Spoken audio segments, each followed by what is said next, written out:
আল্লাহর শানে কি কথা বলা যায়?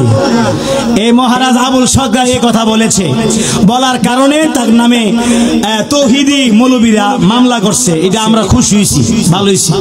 মামলা করছে, আল্লাহর শানে কটূক্তি করছে। এবার আপনাদেরকে প্রশ্ন, আবুল সরকার আমার আল্লাহর শানে কটূক্তি করেছে বাউল শিল্পী, তার বিরুদ্ধে মামলা হয়, আমরা খুশি হইলাম, কোনো সমস্যা নাই। আমার প্রশ্ন হইল, কুষ্টিয়ার আমির হামজা আমার মা খাদিজার সাথে বিয়াদবি করেছে এবং ডক্টর মিজানুর রহমান আজহারি আমার আল্লাহকে আবেহালা বলেছে, মা খাদিজাতুল কুবরাকে ইনটেক না বলেছে, আমার রাসূলকে নিরক্ষর বলেছে, কুরআন শরীফের মধ্যে 53 জায়গায় ভুল আছে, এই কথা কুষ্টিয়ার মুফতি আমির হামজা বলেছে। যদি আল্লাহর শানে কটূক্তি করার কারণে শিল্পী আবুল সরকারের বিরুদ্ধে মামলা হয়, ফাঁসি হয়, মামলা হয়, আমাদের দাবি এই আমির হামজা এবং মিজানুর রহমান গাজারিকে আগে ফাঁসি দিতে হবে, পরে কি আবুল সরকারের ফাঁসি হবে? কতক্ষণ ঠিক কিনা?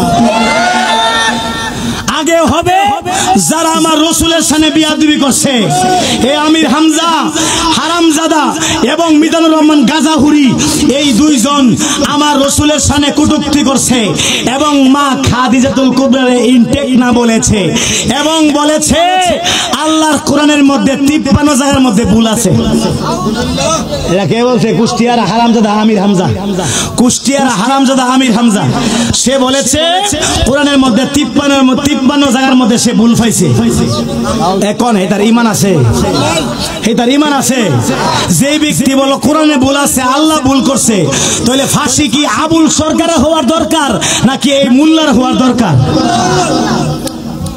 তাহলে বলবো যারা রোজা এবং পূজা একসাথে বলে, রোজা আর পূজা একই কথা, রোজাকে পূজার সাথে যারা সম্পর্ক করে, তুলনা করে, এদের ফাঁসি হবে আগে, এদের নামে মামলা হবে আগে, এদেরকে কাস্টে ঢুকাইতে হবে আগে, তারপরে আবুল সরকারকে ফাঁসি দেওয়া হোক যদি সে আল্লাহর শানে বিয়াদবি করে। কথা কোন ঠিক কিনা?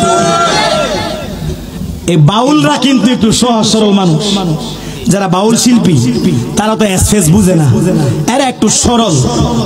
তো যদি উনি ভুল করে থাকে, আমার কথা হলো তিনারে সময় দেওয়া হোক, তিনি তওবা করবে, তিনারে তওবা করাইতে হবে, এই তুই তওবা কর।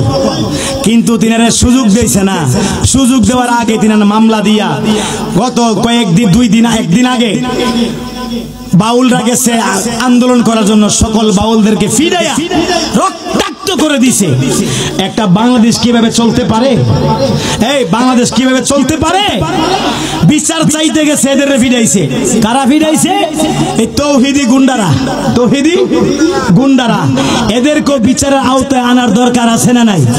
আরো দূরে কোন আছে না নাই?